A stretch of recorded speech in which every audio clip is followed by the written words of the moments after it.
Thank you very much. My name is Laetitia Towe, and I'm a PhD student at Ghent University. And I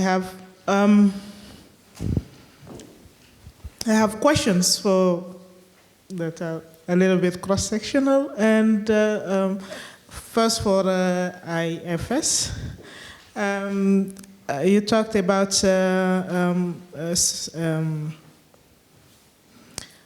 supporting young researchers and at the beginning of their career. And I would like to know how young is young, because because not all of us start at the same level. And is it young researchers, people that are starting in the research area, irrespective to age, or is that age bound? That's my question. And for Nestle Foundation, there's criteria for grants that were shown briefly, and I know I tried to apply for this foundation, but I think I went really a little wrong about which website I should have hit. So it would be good if we would have a link, because I think there is a lot of things about Nestle. It's a big thing, and well, having been wrong in the past, I guess other people could go wrong also. So it would be good to have the first-hand information about that. I think that is it for the moment. Hello, my name is Chen, and I'm from Ghent University. Currently, I'm a PhD student of the Faculty of Bioscience Engineering. And my question is about your funding project. So actually, my research interest is not really in the field of nutrition science.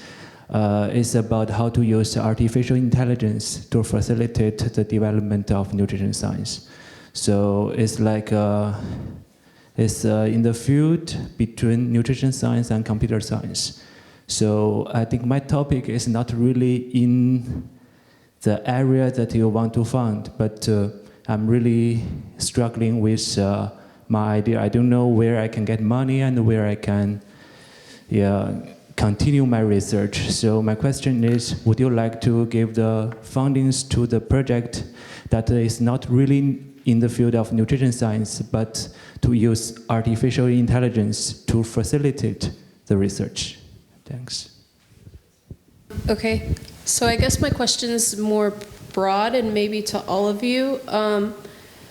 Do you think it's important for capacity building to also invest in technology sharing, or do your organizations do this? So I've seen it done in my work in the past, where we've worked with a university from the Global South, and we've flown our scientists over there and have had theirs flown over to our institution to share technologies, so that not only do they have the idea, but then they also have the capability to run the experiments in a qualified manner. And yeah.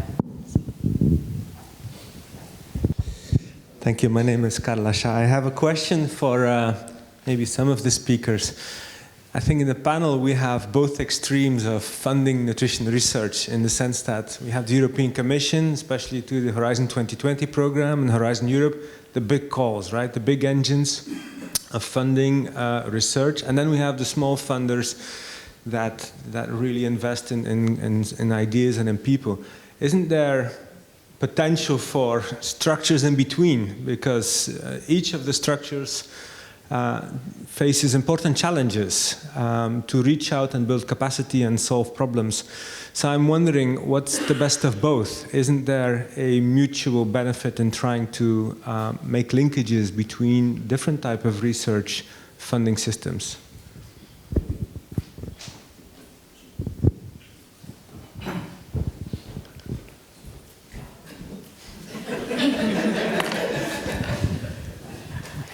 My question may be a bit provocative, but is there any unintended effect for someone receiving funding from any of the mechanisms that you have talked about?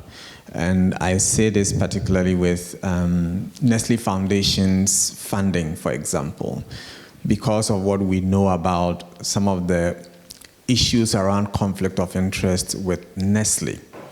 But then I know you gave the disclaimer that there is no conflict of interest, but are you aware of any unintended effect that may have on any young scientists because they took funding from Nestle Foundation, for example?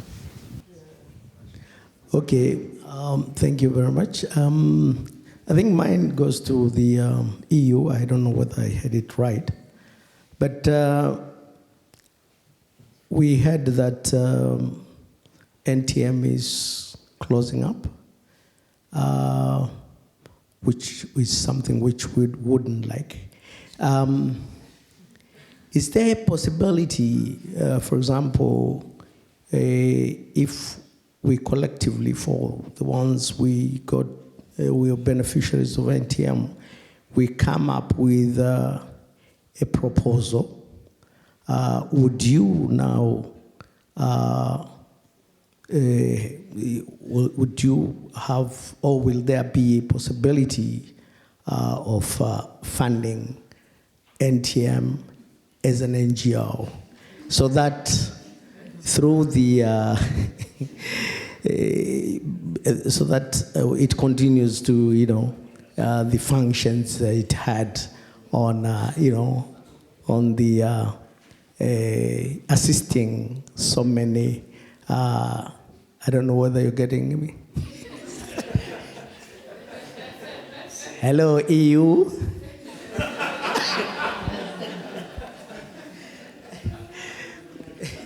I don't know whether you got my concern. Hello. Yeah, so as I explained in my presentation, actually the directorate I work for, development cooperation, so our objective is to get real results in terms of development in our partner countries. So this is where we are actually investing the European public money. Concerning research projects, which are driven from researchers and from universities, so you have, I think, great opportunity to participate in Erasmus Plus program, which is done by our Agency for Education, and in Horizont 2000, which was mentioned and which is run by DG of Research. I do not know these programs in details. I know that in particular Horizont 2000, it's based, the selection is based on excellency, so the the project considered best for the research or in terms of impact, because they have also a development component, I think, are being selected. So in particular, the way how we are attributing our resources, it's mainly always by competition. So I would actually even couldn't reply to your question if your proposal is the best one, which is being presented among others within a call. I'm sure that you will gain it, but normally how we are implementing our money, it's by the calls where we define the objectives, and we are evaluating the proposals and the best one. I don't want to intervene, disturb you. I have 25 years of experience of funding with the EU in education. Things were all quite well for quite a long time, financing small projects and small structures. One day, somebody changed the policy within the EU and decided only to work on large and very large projects. Now they've come back, and what I find very interesting today is that in their calls, basically they're building partnerships more and more. And I think that this is probably the way the EU thinks today in various areas it should progress. I can't speak for you, and I'm not EU. But what the experience I have today is we receive in a foundation a very large budget to run and coordinate, of which maybe 10 or 15% cover our expenses, and all the rest go to other partners we've put together under a call of EU and a call we've built with the EU. Does this seem... Yeah, actually, yeah, working in partnership is a main feature of our work. I think in Erasmus in particular you need to look for the partnership with the European universities. I believe it's only at least 3 of these European universities. And you work with them on preparation of your proposal, because it's working in partnerships and about the knowledge transfers or knowledge sharing. So I think I start with the last question from Richmond regarding any conflict. If you have a conflict, I cannot assist you to solve the conflict. Everybody has to decide, but I think those who know the foundation have for sure not a conflict. So if you have a conflict, you ask somebody who receives the grant from the foundation. But I think the conflict arises because most people ask, they say, Nestle Foundation, and then the word foundation, they forget it, so only one word left. And I think that's for sure a certain conflict, but for you when you do this, but I think those who know us have no conflict with their mind or activities, and I recommend that you look into our annual report and then you see what you do. You can ask some council members or other applicants, and then I think it should be fine. And if you cannot do it for your mind, then you don't need to apply. And then there was the other question, I think, from Letizia, which is crucial, which website, you again go to the website of the Nestle Foundation.org and not .com, and then you are on the right side. It's very easy, but you need to be careful, because the names, Shakespeare said already, what is in a name, so you have to be careful to look at the whole address, and then you are on the right side. But I would know you if you would have applied to us, so you were on another website.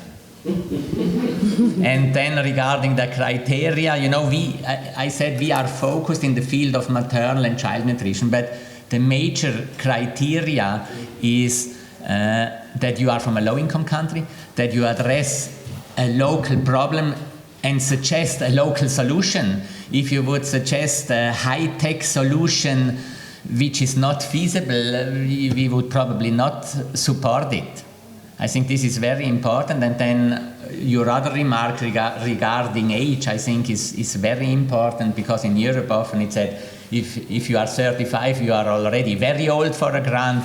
But I think in Africa, or if you look at your history with these unintended interruptions, one has to be much more generous with the age limit. And I think to do good research, you are never young enough, but also not old enough. You can do it also with 60 years, you can do a good project. So I think the age, we have to be every funding body has to be a little more generous. I think these are so the crucial questions which which were addressed to me. Natalie? Yeah, thank you. I think that was the age was mainly for IFS. For the time being, if you are 35 years and above, if you are a man, then you are too old for IFS to start off your career. But if you are a woman, we think you need to be up to 40 before we can see you. It might be an old lady. But now also we are preparing now our new strategy for the 10 years to come. And I know there was a discussion about age, or should we say start of the career? We say early career if it's up to 5 years after the PhD. But I do not promise anything. It's just under discussion. But for the time being, until the new strategy is applied, valid, so that's us. 40 is quite generous for a woman, and I think 35 is quite enough as well for men. Yeah. So. Yeah. And maybe coming to Carl's question, indeed, it's like if we are going to different direction, whereas we have the same goals. And our grantees, as I said, I had to skip it because I was too talkative. So the chair reminded me that I had to summarize. But our grantees actually, those very successful, especially knowing now that many of the programs are now done in Africa, then they want really to have much more collaboration with people and then say, make it institutional, since you are very focused on individual. So that's why I was open to say that if there are partnerships, because IFES is very good in identifying individual with potential. We can demonstrate we seldom made mistakes with the result. But since that's not enough, it's individual, so probably we had to find a way when we have to collaborate to find people hosting them in rich countries, and then these countries as well going and help them because they want to have this mutual exchange, understanding. There we really need collaboration, not to work in silos. That's absolutely a valid question, and it's really worth that we think of this.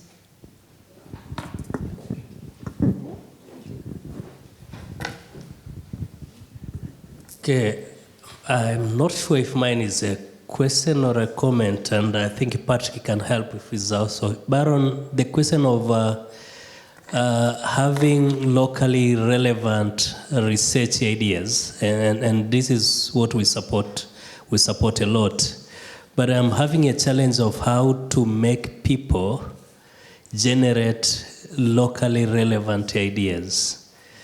You get what I mean? So we want people in the South to originate ideas that are fundable with minimum, let's say with minimum influence from the North, and for it to be locally relevant. But I think those people need to be kind of supported somehow to be able to actually derive their needs. I know that's what we should do, and I don't know whether there should be some mechanism to actually help people in the South to see their problems and present them and make them, relevant to fundable research ideas.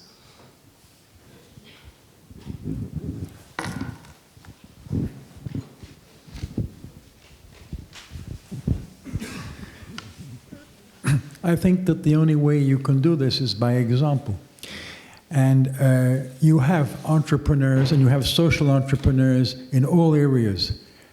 Difficulty maybe is to identify them. There are organizations like an American one called Ashoka who identify social entrepreneurs, supports the social entrepreneur himself for 1 or 2 years without putting a penny in his project to enable him to develop the project he has started.